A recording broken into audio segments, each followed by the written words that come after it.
Some employers will be prepared for this answer and know exactly what they're looking for. And for some, this might just open the door to help them have a clearer mission for the job.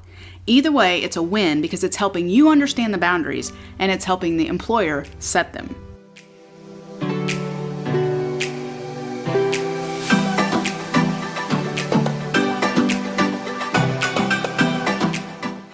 Welcome to the Workforce Link podcast, where we're offering forward-thinking conversations for the workforce, linking employers and job seekers to a brighter tomorrow. I'm your host, Sundi Jo with the Central Workforce Development Region, and I am happy to be back with you for another episode. Do you have any questions for me? This is a pretty common question that you usually hear at the end of a job interview, right? Never, I repeat, never answer that question with a no. There's always at least one question for you to ask, but I can almost guarantee that there is more than one. So maybe you're asking, Sundi Jo, what are they? Great question. That is what we are going to dive into in today's episode. And we're actually going to talk about 8 questions that every job seeker should ask in a job interview. So without further ado, let's dive straight in. We're frequently taught when it comes to interviewing how to answer questions, but we don't talk enough, in my opinion, about how to practice asking questions.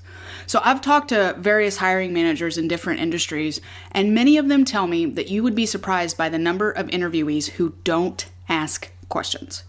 So we're about to get you ahead of the game in the job search process. Let's talk about 8 questions to ask in your job interview that are going to make the employer want to hire you. Number 1, how long have you been working here? So don't be afraid to make things personal in the interview, okay? This is the perfect question to lead things in that direction, and it opens an avenue for even more follow-up questions like, what is your favorite thing about working here? Okay? And this also gives you some insight into whether or not the employer enjoys their job. And if they answer with something like, hey, I've been here 10 long years, maybe you're able to tell really quickly whether they actually like their job or not, right? And if they don't, maybe you just open the door to ask even more questions about why in the world you should go to work there if they don't even like their job, right? Just a thought. All right. Number 2, how is the work environment? So ask about how the team operates. Do the team members get along? Is there more of a collaborative effort, or do people work independently? And this also opens the door for you to be able to let the employer know what environment that you work best in. Maybe you're going to fit right in if they're looking for someone who's super independent and vice versa, right? Okay, number 3, how do you measure success for my position? So first of all, notice how I said for my position versus for the position. So this allows you to step into authority before you even ever start the job, right? You're taking action. And some employers will be prepared for this answer and know exactly, what they're looking for. And for some, this might just open the door to help them have a clearer mission for the job. And either way, it's a win because it's helping you understand the boundaries and it's helping the employer set them.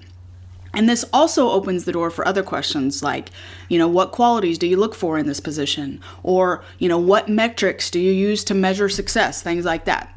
All right, number 4, what do you think is the biggest challenge that comes with this position? So again, this shows leadership. You want to know what you're coming into, and you want to show the employer that you're not afraid to ask the hard things or to do the hard things, right? All jobs face challenges, even the jobs that we love. And that opens the door for you to ask how the previous team member dealt with that challenge or maybe didn't deal with it. And this shows the employer that you're invested in learning from the mistakes of others so that you can try your best to avoid them. Are you looking for career training without even having to leave the house? Good news for you, my friend. We have recently launched the Career Club, a virtual work experience for job seekers ages 14 to 24. Here's how it works. We assist you with job seeking skills, personal management skills, how to meet employer expectations, money management principles, good work habits, and more. After training is complete, you'll receive job placement, allowing you to implement your newly developed skills. And here's the cool part.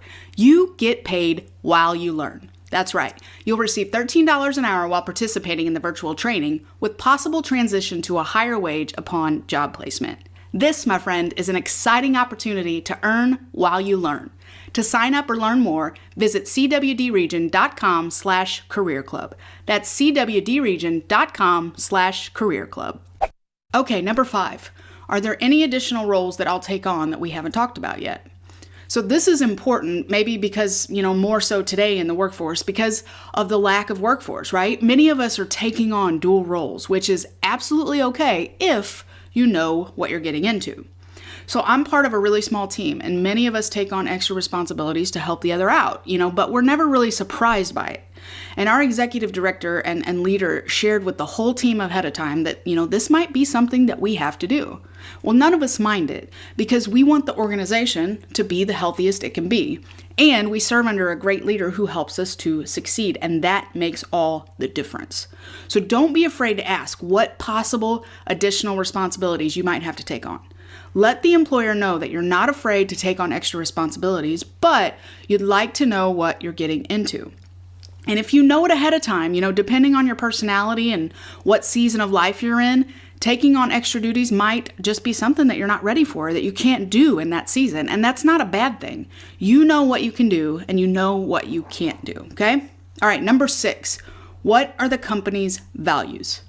The culture is important, whether you're preparing to invest in the company long term or not, okay? A toxic work environment is not worth it, all right? It's just not. It's not worth it.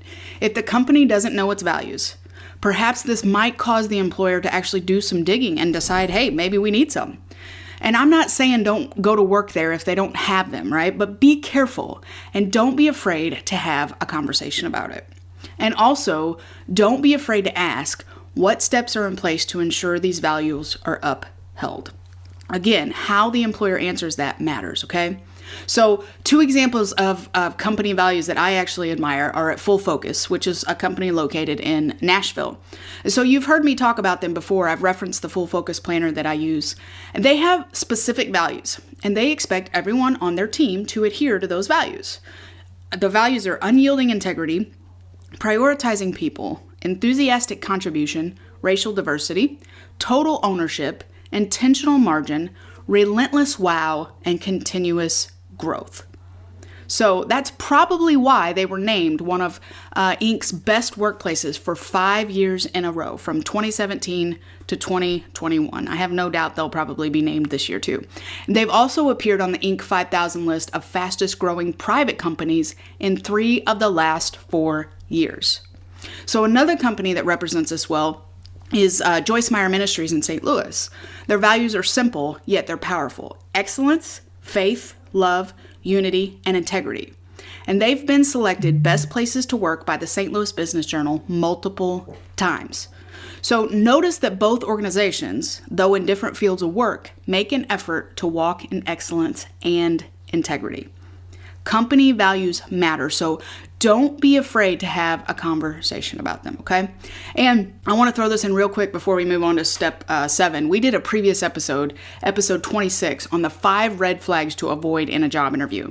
And we talk about what not to wear. We talk about how to communicate clearly and several different things. And it really pairs nicely with today's episode. So if you haven't listened yet, I will share the link in the show notes for you, okay? All right, number 7. What do you do for lunch? Now, this might seem like a silly question, but it brings it back to a personal level and it shows your enthusiasm for wanting to join the company. So don't be afraid to ask, do people have lunch together? Do we each do our own thing? Is there a favorite place that you recommend trying out? And again, this keeps everything from being too serious, and who doesn't like to talk about food, right? Okay, number 8, what are the next steps in the hiring process? So never leave an interview without clear next steps. You've got the employer thinking about food, right? And now you put the cherry on top, pardon the pun, and close the interview. It's time for action, and you have shown the employer that you're ready to keep moving forward, right? Unless the last 7 answers to your questions have, made you run away, and hey, it's possible. But seriously, get clarity, okay? Should you expect a call in the next day or 2? Is there anything else that you need to provide on your end? And never be afraid to just come out and say, hey, when do I start? Because again, this shows initiative, and it's not going to leave you wondering what happens next, right? Okay, let's do a quick recap of what we've gone over today on the 8 questions every job seeker should ask in a job interview. Number 1, how long have you been working here? Number 2, how is the work environment? Number 3, how do you measure success for this position? Number 4, what do you think is the biggest challenge that comes with this position? Number 5, are there any additional roles I will take on we haven't discussed? Number 6, what are the company's values? Number 7, what do you do for lunch? And number 8, what are the next steps? These questions are game changers for you in the job interview, okay? So be confident and ask questions. You won't regret it, okay? So good luck in your job search. You've got this. And if you enjoyed today's episode, would you mind sharing with somebody else that you think could benefit? Maybe a friend who's preparing for their next interview. And if you haven't already, would you mind heading over and leaving a review on iTunes for the Workforce Link? Let us know what you enjoy about the show, because it really does mean a lot to us, and it helps us stay visible so that others can easily find us. Have a great week, and we will meet again in the next episode. Until then, remember this: there's always a brighter tomorrow if you're willing to find it. The Central Region Workforce Development Board Incorporated and COPIC are equal opportunity employers and programs. Auxiliary aids and services are available upon request to individuals with disabilities. Missouri Relay Services at 711.